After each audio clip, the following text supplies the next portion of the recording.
Hi. It's great to be here in New York City. I'm from a completely different time zone in the Middle East, and I'm going to talk about neurocinema. So when I was a young student, I was particularly inspired by these two books.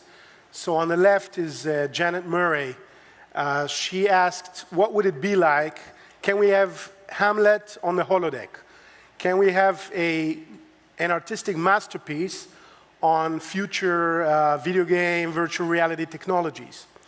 And then on the right, there's Rose Picard, who talked about effective computing. What would it be like to have computers that can recognize and express emotions? And then for me, it was obvious that what I wanted to do is put these things together for my PhD and create movies that respond to our emotions, choices, preferences, desires. Obviously, even today, 20 years later, it's quite a challenge, but at that time it was a challenge. But we do have such a technology because we know that dreams, at least, can relate to our personal memories, preferences, etc., and unfold stories. And so I went to the psychology department in Tel Aviv University and said, well, can I have a skin conductance device, a digital one that I can hook up with virtual reality? And they said, yes, but we know we have only one device. It's really expensive. Why don't you practice on this analog device with ink and paper? And so at that time, it was a bit tricky to connect this to the virtual reality. I ended up doing my PhD on a slightly similar topic, but different.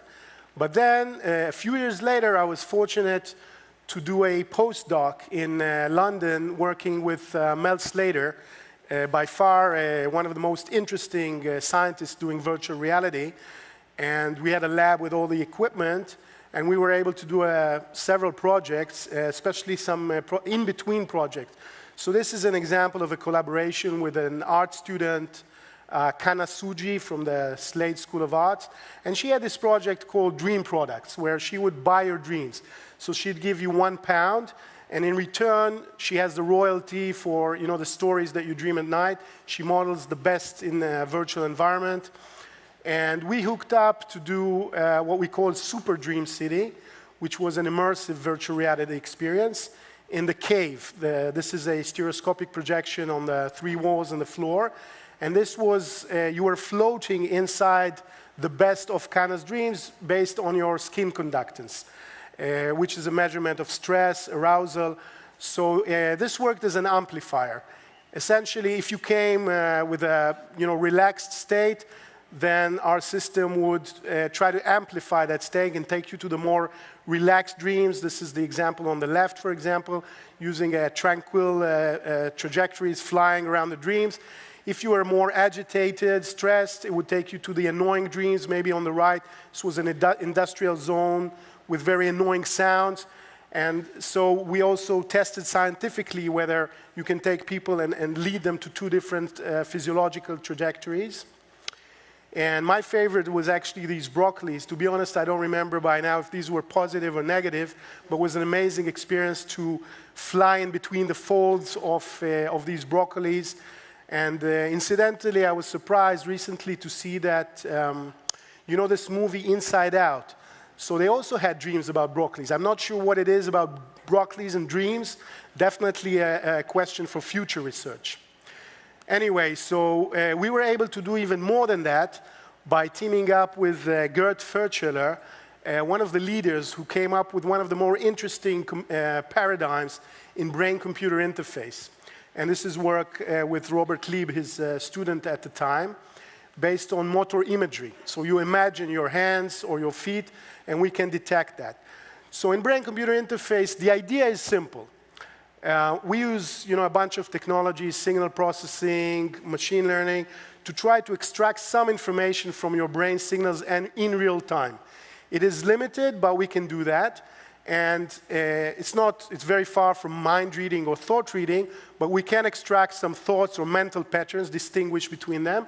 And then if we can do that, then we can connect it to any type of device or application, essentially. And in this case, we connected it to virtual reality in real time so that you would control the virtual reality with your thought. And we did several studies, including, of course, navigation in a virtual street, and even the first ever study where you control an avatar by thought.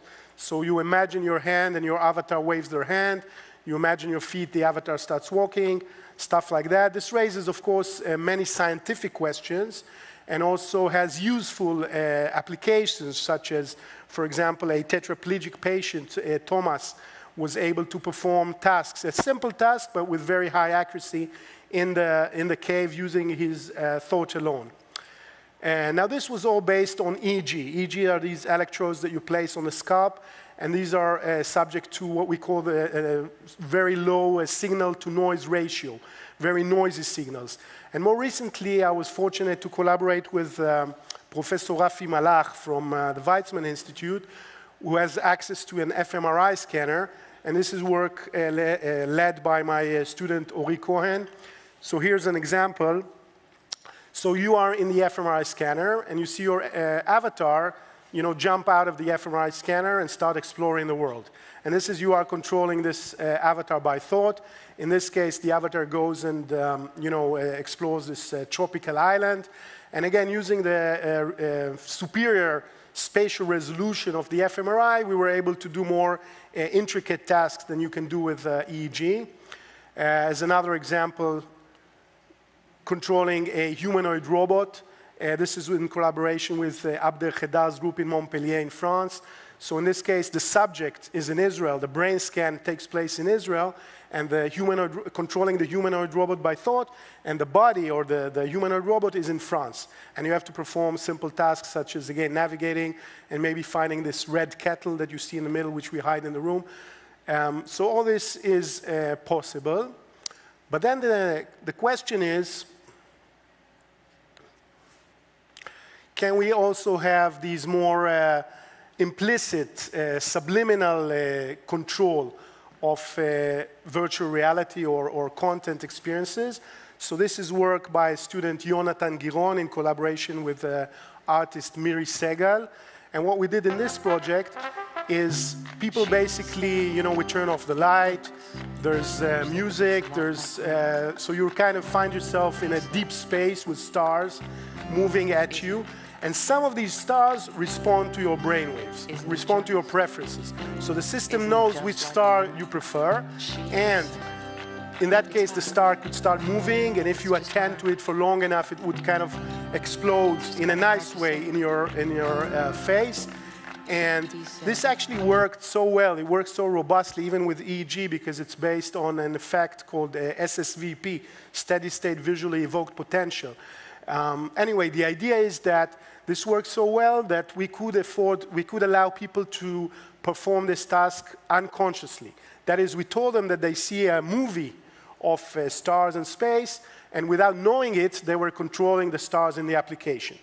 So they were unconsciously controlling the content and choosing the stars that would move. And this allowed us to ask some very interesting questions about implicit learning of BCI, brain-computer interface control, and similar questions, which of course I will not have time to discuss today. But this is just to give you a flavor that it is possible to connect the brain to virtual reality, but we are just scratching the surface.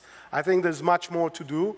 So virtual reality has been termed, the ultimate display, okay, by Ivan Sutherland back in the 1960s. And of course, brain-computer interface, I see it as the ultimate interface.